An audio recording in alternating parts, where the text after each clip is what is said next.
sekali lagi bahwa kalau kita ingat tidak sekedar namanya, tapi bisnisnya, tinggal di mana, terus kita bisa menyapa gimana penjualan propertinya dan sebagainya. Dia akan surprise begitu ya.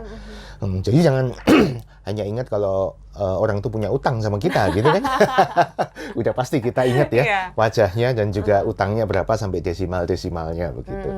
Nah, ada caranya. Ada caranya gitu ya, smart listeners. Smart Business.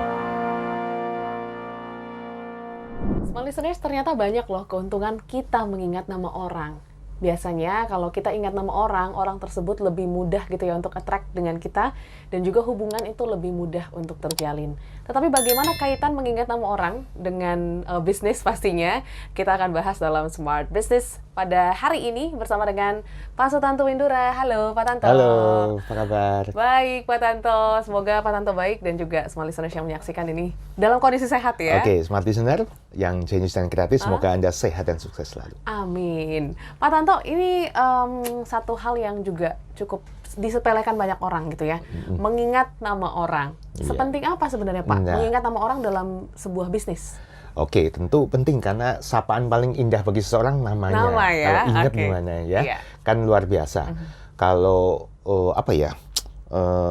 sales nginget calon klien? Kliennya mungkin biasa, tapi kalau sampai kliennya inget dia kan luar biasa begitu ya. Nah, masalahnya disepelekan dan belum ada obatnya. Iya, kalau HP udah bisa pakai direkam ya, di phone book ya, di save ya, alamat apapun ya. Tapi kalau wajah gimana?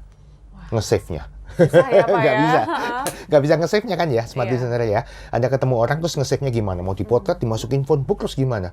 Saat mau ketemu, sebentar kayaknya mau kenal ya.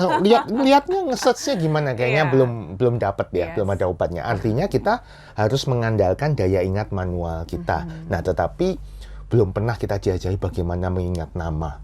Ya, yang paling primitif adalah diulang-ulang, repetisi. Tapi ada yang lebih canggih lagi, nanti kita pakai manajemen otak ya, pakai super memory begitu. Tapi ini berarti erat kaitannya juga untuk networking. Pasti. Sekali lagi bahwa kalau kita ingat tidak sekedar namanya, tapi bisnisnya, tinggal di mana, terus kita bisa menyapa gimana penjualan propertinya dan sebagainya. Dia akan surprise begitu ya. Jadi jangan hanya ingat kalau orang itu punya utang sama kita gitu kan. Udah pasti kita ingat ya wajahnya dan juga utangnya berapa sampai desimalnya begitu. Nah, ada caranya. Ada caranya gitu ya, smart listeners. Jadi ini kita harus memaksimalkan daya ingat kita seperti itu. Nah, ini kan kalau kita ketemu orang, banyak orang gitu Pak. Ini kan challenge ya untuk mengingat. So, tips mudahnya seperti apa? Apalagi kalau kita baru sekali ketemu dan mungkin momennya itu kita nggak ngobrol banyak, jadi nggak ada yang lengket tuh gimana? Nah, oke, baik. Jadi sebenarnya smart listener untuk mengingat nama orang, sekali lagi, kenapa kok kita suka lupa nama orang dulu gitu ya? Kenapa kok wajahnya ingat, namanya lupa? Kayaknya kita pernah ketemu ya. Ya sebab kalau kita ingat wajah itu, pilihannya cuma dua. Pernah ketemu atau tidak pernah ketemu. Itu namanya recognition. Kayak soal pilihan berganda atau benar salah. Pakai kancing aja bisa itu. Ya. Tapi kalau, namanya siapa? Kita harus mencari satu database di antara jutaan database yang pernah kita masukkan. Jadi lebih sulit. Dan wajah itu, gambar itu adalah otak kanan, itu ingatan jangka panjang. Sedangkan nama itu kata. Itu adalah ingatan jangka pendek, gampang lupa. Ya itu sebabnya ya. Jadi bukan otak Anda bermasalah, ini dialami semua orang. Tapi ada caranya bagaimana ya. Nah, caranya ada dua. Satu pakai teknik memori gitu ya. Kita mengkaitkan wajahnya begini, namanya siapa? Teknik asosiasi antara wajah dengan namanya. Nah, mungkin sulit diterangkan kalau nggak pakai bantuan visual ya. Tapi ada cara yang lebih mudah, itu namanya etiket sosial teknik. Jadi dasarnya etiket, kesopanan, dan saat kita bersosial gitu ya. Sosial. Nah, Tony Buzan, guru saya, itu juga yang mempopulerkan kembali mind map, menyusun beberapa step-stepnya yang sangat mudah begitu. Jadi ini jadikan jangan sesuatu yang wah ini harus menghafal, tapi smart listener jadikan ini suatu permainan yang menyenangkan begitu ya. Nah, jadi seolah-olah nanti kita ada betulkan mindsetnya dulu, lalu caranya. Kalau ini jadi suatu kebiasaan, Anda ketemu siapapun termasuk banyak orang dalam suatu pertemuan, resepsi, pesta, Anda akan bisa mengingat setiap orang yang Anda ajak kenalan atau Anda interaksi. Begitu. Oke. Nah, tadi Pak Tanto menyebutkan mindset. So, mindset apa yang harus dibetulkan terlebih dahulu? Nah, mindsetnya yang Silakan, betulkan Pak Tanto. bahwa saya punya daya ingat yang jelek. Apalagi khususnya nama, udah hilangkan dulu ya. Emang nggak gampang ya ingat nama orang. Selama Anda masih bisa mengingat utang Anda, Anda masih punya daya ingat yang baik ya. Walaupun tentu sekali lagi perlu dirawat karena memori ini seperti otot. Jadi camkan bahwa I have good memory gitu ya. Anda punya ingatan yang luar biasa ya. Kedua adalah dasar prinsip tambah satu. Setiap saya ketemu orang, database saya tambah satu. Saya pasti akan ingat saat ketemu dia. Ini sesuatu yang memotivasi sekaligus untuk supaya cepat menghilangkan mindset buruk yang tadi. Begitu ya. Jadi teknik ini dasarnya ketertarikan, kesopanan, dan repetisi, pengulangan. Ya, tapi kalau kita tanya terus namanya siapa kan nggak sopan ya, dan tidak bikin orang tertarik. Nah, jadi ada triknya. Nah, yang teknik kedua ini memang bukan sesuatu yang berat seperti kita mengingat pakai super memory, gitu ya. Jadi yang pertama, smart listener. Kalau dalam suatu resepsi, pertemuan, acara, Anda mau kenalan, mau networking ya, Anda akan lebih mudah mengingat orang tersebut kalau Anda mengenalkan diri, berinisiatif mengenalkan diri, daripada Anda didatangi untuk diajak kenalan. Oke, kita dulu yang memperkenalkan. Jadi kita yuk berinisiatif yuk, kita ngajak kenalan, gitu ya. Nah, itu akan unggul satu step dulu. Karena apa? Prinsipnya tadi ketertarikan. Anda kan tertarik sehingga Anda ngajak dulu, gitu ya. Dan itu tentu lebih sopan, gitu ya. Nah, itu yang pertama.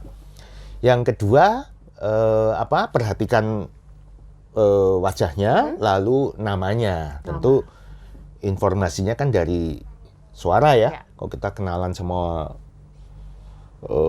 seorang wanita namanya Nita, kita dengarnya Mita, ya database kita masuknya Mita. Ya, jadi benar. Nah, tapi ada triknya. Nah, triknya nanti kita praktek aja. Oke ya. Jadi setelah ketemu, kita kenalan, gitu kan? Nah, ini step nomor 3 sampai 3, 4, 5, 6, 4 step ini jadi satu. Nah, contohnya gini. Nah, kita kenalan nih, ya. Namanya siapa? Audrey ya. A-U-D-R-I atau Y? Y. A-U-D-R-Y. Audrey ya. Oke. Nah, smart listener, simple, sopan, menyenangkan, sampai kepingin tahu detailnya, tentu orang happy ya. Wah, orang ini. Saya lakukan beberapa hal. Satu, saya mendengar namanya Audrey. Kedua, saya ulangi, repetisi. Audrey ya. Ketiga, saya spell. A-U-D-R-Y atau I-Y. Oke. Saya ulang lagi. A-U-D-R-Y. Audrey ya. 5 kali repetisi dalam sesuatu yang singkat. Nah, sesuatu kalau direpetisi berkali-kali gimana nggak hafal? Betul nggak? Langsung tercatat ya, Pak. Udah ngeklop kan daripada Audrey udah. Terus Mbak gimana? Hanya satu.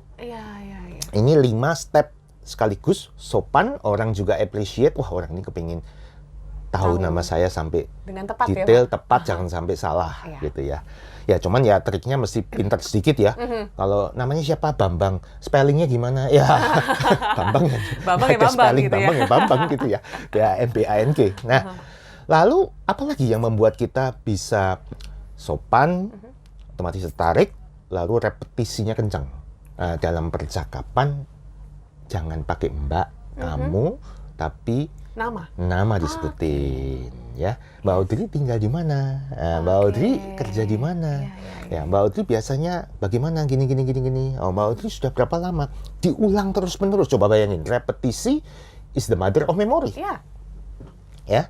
Jadi smart listener bisa praktek ya. Pertama memang agak kaku, nggak usah diapalin step-stepnya, tapi alami saja. Mungkin satu step kita agak lupa, begitu ya. Ajar aja step berikutnya, gitu ya. Jadi diulangi dalam percakapan. Dan biasanya kalau kita manggil nama, kadang kita juga menyebutkan nama, gitu ya. Ya seperti biasa, gitu ya.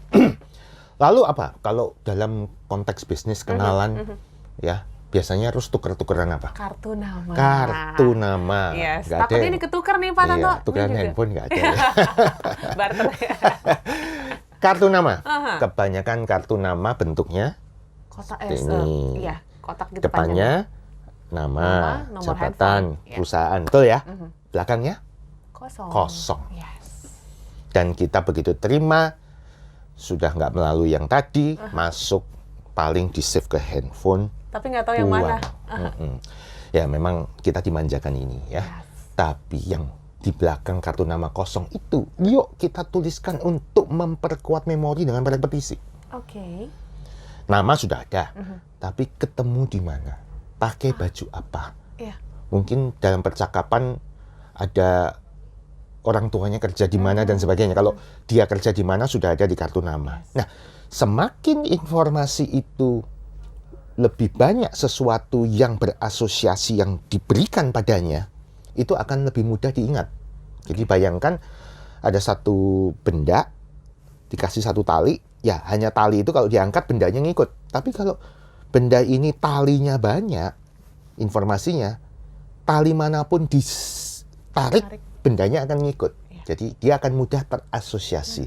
Kita ingat kalau kita ini bisa menghubungkan apa yang sedang kita mau recall dengan apa yang kita ingat. Gara-gara ini ingat ini, gitu ya. Kita lupa, artinya kita gagal mengasosiasikan. Gitu ya. Oke. Nah, itu kurang lebih prinsip-prinsipnya.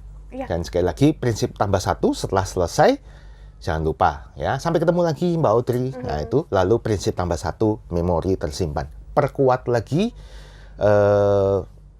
mindset positifnya supaya negatifnya nggak ikut-ikut.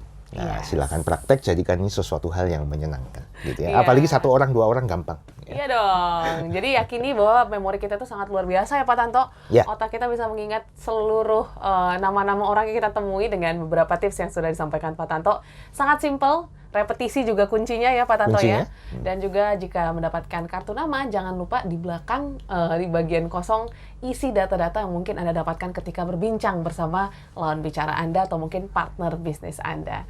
Semoga tips ini bisa dilakukan dan diterapkan dan juga membuat bisnis Anda lebih berkembang ke depannya. Nanti kita akan ketemu lagi ya Pak Tanto ya, lain waktu dengan tips-tips lain pastinya dalam Smart Business. Dan kami pamit semua listeners, sampai jumpa di lain waktu. Bye! Smart Business. Lead you better.